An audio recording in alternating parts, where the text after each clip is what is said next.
So Kyle, thank you for joining us today. I'm Karol Kaczmarek, the co-founder of Net Zero Camper, a platform that delivers clear, data-driven insights on sustainable products and services.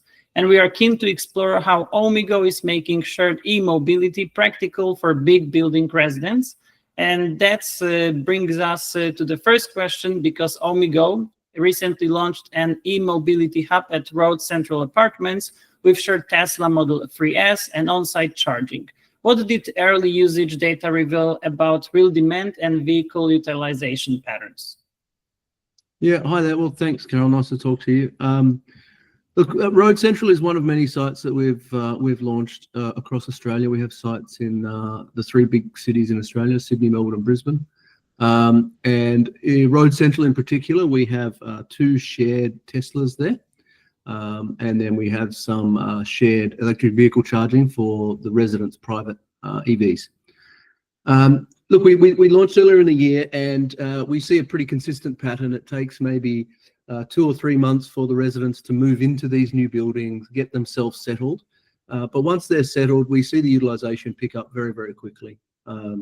It's a very, very popular service, and I guess one of the little interesting quirks of our e-mobility hubs is they're resident only. They're not available to the general public. They're not available for anyone outside the building.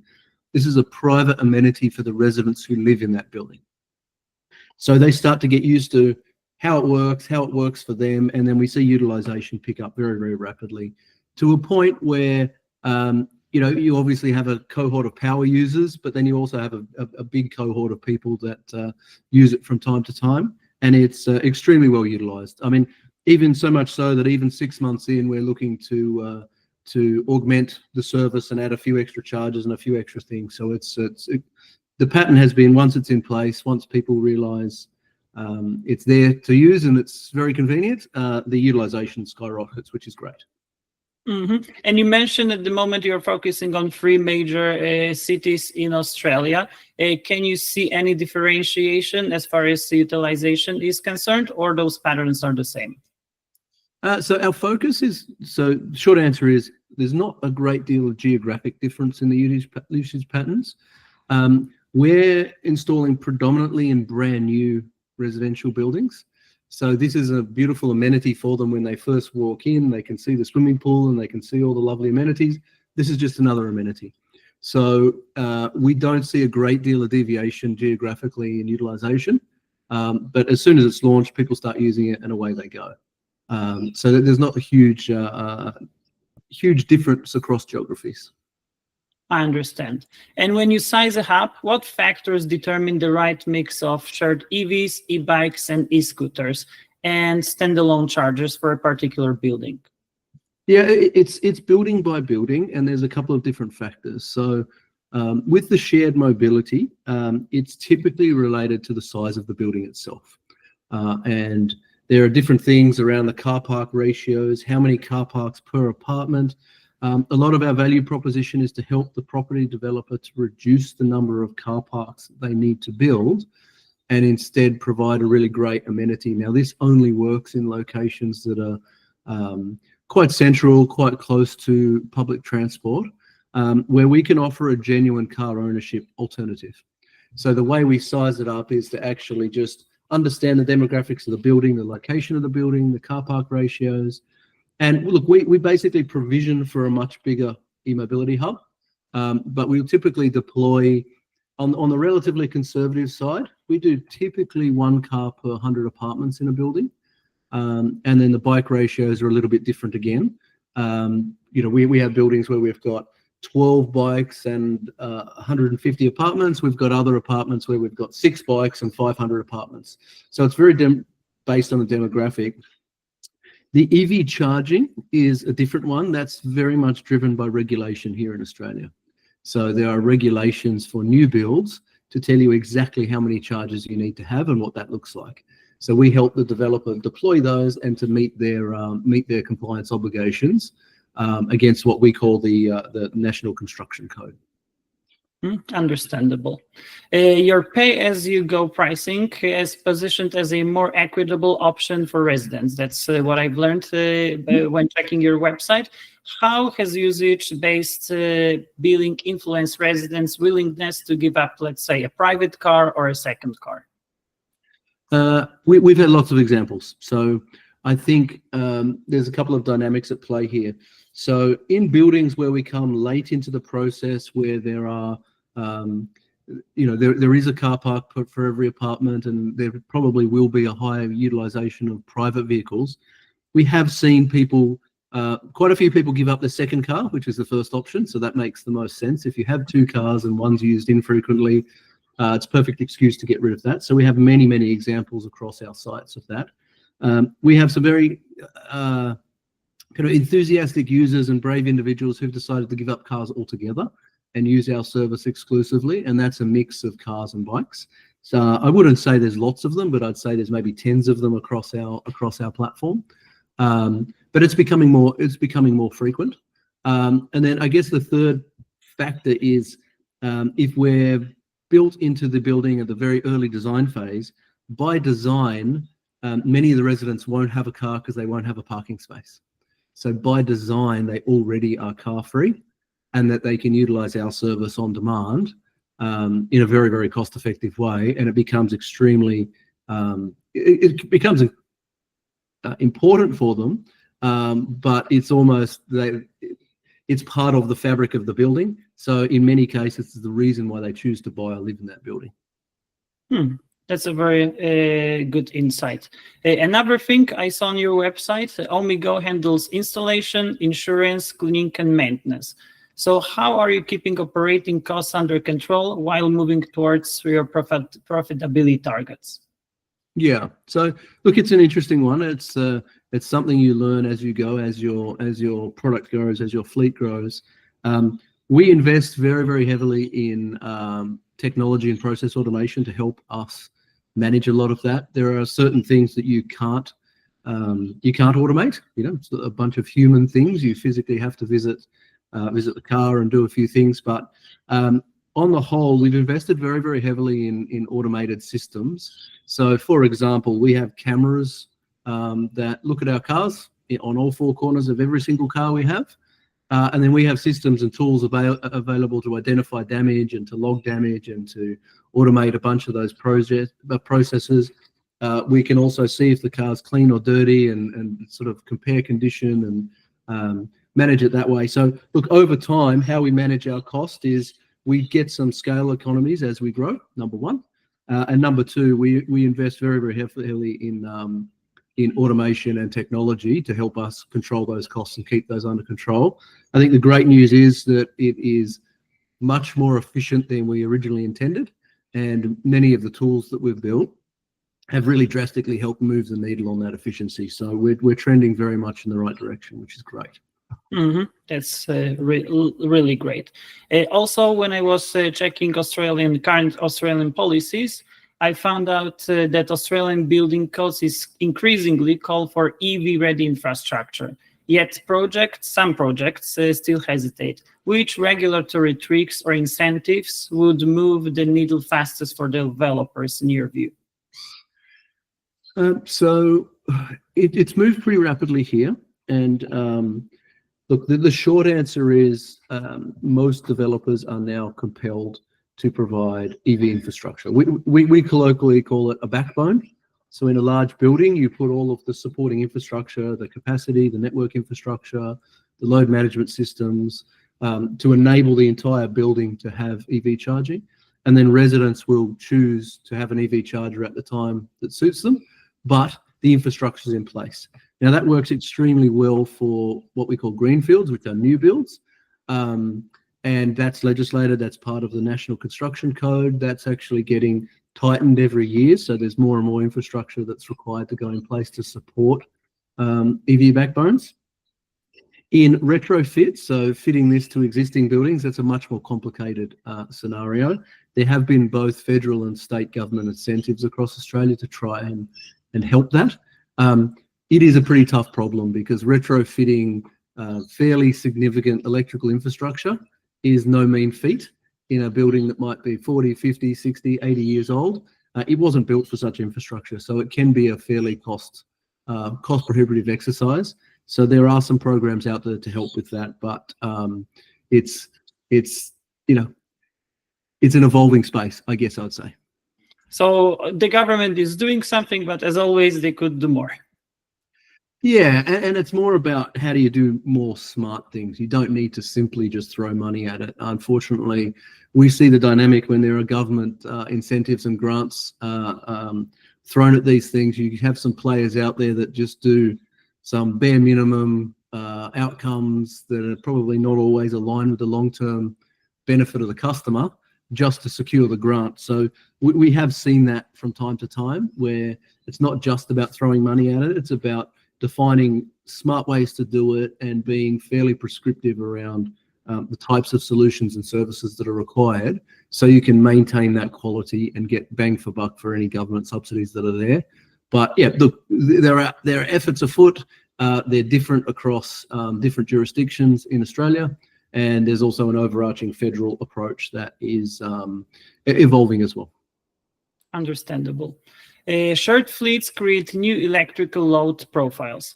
Are you exploring vehicle to building, battery storage, or demand response features so hubs can actually act as a grid assets rather than pure consumers? Yes, certainly. This is something that's been on our roadmap for a long time.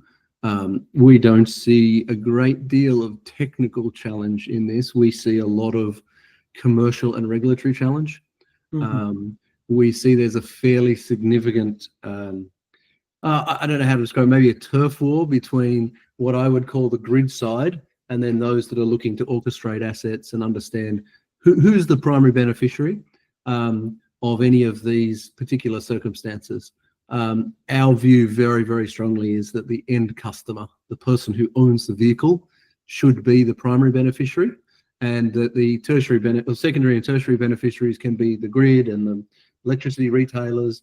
But that's still playing out, and it's a little bit of a turf war here. So I don't see it necessarily as too much of a difficult technology problem to solve.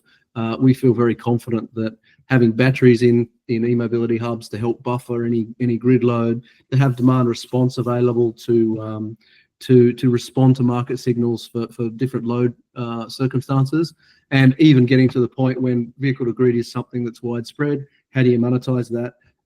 We don't see that as a technical issue. We see that as a commercial and a regulatory issue, and it's still playing out at the moment. Perfect, thank you. Ohmie Go now appears in global car sharing market reports. Congratulations on this. And obviously that brings me to the question, which international markets are next on your expansion roadmap, and what adaptations do you think will be needed outside Australia? Yeah, so that's a very interesting one. Honestly, I've spent the last 18 months on planes, exploring different markets, trying to understand the dynamics of different places. Obviously, geographically close to us is Southeast Asia. There's a lot of urban density. Services like this could be very, very beneficial to those residents in those urban places. But for example, somewhere like Singapore, very urban density, and car ownership there is extraordinarily expensive. So naturally, a lot of people don't have their own car. But they have a wonderful, wonderful public transport system that helps support the residents. We feel like we would be a fantastic fit in that market. I think over the last 18 months, exploring different markets, I've had a look at Southeast Asia, Middle East, Europe, North America, and just trying to understand where we might fit in the mix and what that looks like. What is interesting to me is I think finding a good partner, a local partner, is probably the right approach to any international expansion. We're very confident we can scale our technology and our systems and our processes and make it work really, really effectively, whichever market it's in. But I think finding a really good local partner to help support some of those local relationships and make sure we're interacting correctly with the regulatory bodies and making sure we're delivering a really high quality service that can last for a long time. These are the sort of the checklist that I'm going through at the moment. But look, the short answer is I think we're very, very interested in markets that are sort of very rapidly urbanizing. So countries like Singapore, Hong Kong, Vietnam, Malaysia, Indonesia are very, very interesting to us. And conversely, countries that are building huge new infrastructure, particularly in the Middle East, around the UAE, Qatar, Saudi Arabia, they're very, very interesting. They all have their own local nuances that we need to work through. And I think our method is finding a local partner to help us work through those. That's actually very interesting, because I was expecting a little bit different answer. I thought that, of course, Southeast Asia, a huge market. You mentioned those cities like Singapore, high density of buildings and so forth.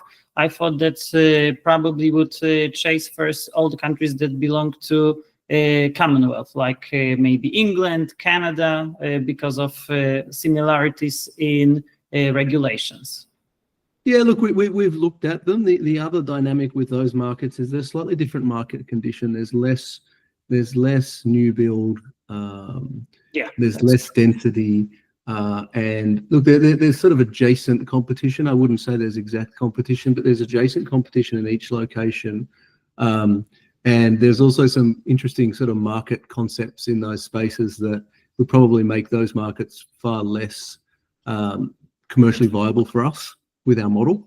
But yeah, look, I think ultimately we would like to think that we can scale our product anywhere in the world.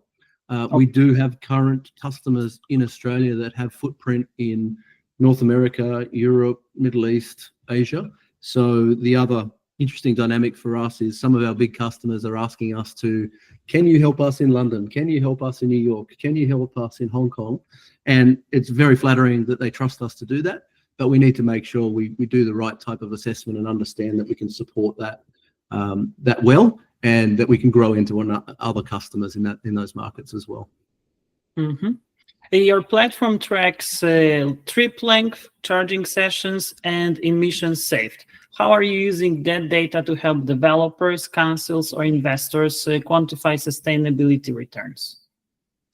Yeah, so that's an interesting one. So because we have some very, very rich data from all of the charging sessions or trips in cars or trips on bikes, we record all of that, and we basically provide reporting on a quarterly basis to all of our customers, and that helps them with their Schedule 2 and Schedule 3, Scope 2 and Scope 3 emissions tracking, and then we feed upstream into that. So many of the projects that we've delivered have been partly to help serve the sustainability objectives of those developers, because it's something that we can track and monitor quite easily that helps them build their story. So that's part of the full customer journey we have, is when we're talking with a developer, it's not just about putting the product in the building. That's very important. We want to get that right. It's great. But it's about building that sort of critical mass of things that can help our clients achieve some of their sustainability objectives as well. But we track and report on that on a quarterly basis at a fairly granular level for them. Right now, it just popped into my head because we featured a lot of software companies as well. For example, companies that create ESG accounting softwares. In the future, probably it will be a very good idea for you to partner up with such companies and to feed the data directly to their softwares and systems. And look, we've had some initial conversations with a few of those players, so it's something definitely that makes sense at the right point in time, definitely. Perfect. eDock was designed to deliver a seamless shared e-bike experience. Which design and user interface insights did your team uncover during that R&D phase? Yeah, so that's an interesting one. That's something we designed and built internally ourselves. We don't always set out to build things ourselves internally from the start. We often look around the market and see if there's something that meets our needs. We weren't able to find something that suited our needs well, so we decided to build it. So I guess, look, some of the insights that we work through for everything that we do is we have a customer-first view of the world. Like, it has to be extraordinarily easy and user-friendly to operate, because that's a barrier to utilization. At the end of the day, our objective is always how do we enable our products to be heavily utilized. One, that's great for us commercially, but two, that's the whole point of having a shared mobility solution, is that you can start to change some of those behaviors and move people towards more sustainable choices. So having that in place, having that user experience being a very simple, seamless experience was always at top of mind, both in hardware design and the software design. And I think we achieved that. The other part that we spend a lot of time thinking about is, and look, the product team give me a hard time about this sometimes, but I like things to still look nice as well. There are plenty of functional things out there that look very industrial and probably serve a purpose, but don't look very nice. A lot of the developers we work with, a lot of the developments we're in, are very, very beautiful buildings. Our customers, our clients, if you like, our developer clients put a lot of effort into design and fit out and making it look a certain way. And we want our solutions to match that aesthetic as much as we can. So we need it to be, effective, do what it needs to do, be very user friendly to encourage utilization, but also we want it to look the part in some of these very high-end buildings. Thank you very much for that insight. Also, recently I've read that analysts note a shift from mobility as a service to mobility as a feature embedded directly in new developments. You also mentioned at the very beginning of the conversation that right now you and probably residents perceive eMobility as another amenity embedded in the building. So do you expect eMobility hubs to become a standard as gyms, co-working spaces, and how might that reshape parking ratios over the next decade, let's say? So look, that was our thesis from the very start of the of Ohmie Go. So we always had a view that it's about an amenity. It's not just to put it in and let people do their own thing. It's about providing a really valuable amenity to the building. So I think the short answer is we see it becoming, at least in our market, I wouldn't say it's completely standardized across the whole market, but certainly in the what we call tier 1 and tier 2 developers. So it's probably most of the larger ones in our market. It's becoming more common than not, and we expect over time this will become just a common feature. And the mix of products that we offer enable the developer to pick and mix. Now, not all buildings will have shared Teslas. Maybe some buildings we're starting to deploy really great little model BYDs and other brands of EVs, but there are some buildings that don't have any shared cars, but they only have shared bikes. Some buildings only have EV charging. Some buildings only have our e-bike charging solution. So any mix of those is coming together. So we expect that every building that we see moving forward, particularly over the next decade, will certainly have and require one or more of the products that we offer in the amenity style that we provided in. So I certainly feel like the momentum's there. 5 years ago we were sort of shouting into a dark tunnel saying, hey guys, this is going to be something that's valuable and not getting much response. Certainly the last 3 years that's picked up, and we can only see it accelerating. So it's almost something that has to be there to make sure you're offering amenities for the residents that you're trying to attract. I can confirm that in Canada it's going in the same direction. Yeah. So before we wrap up, is there anything important we haven't touched on that you'd like to add, maybe?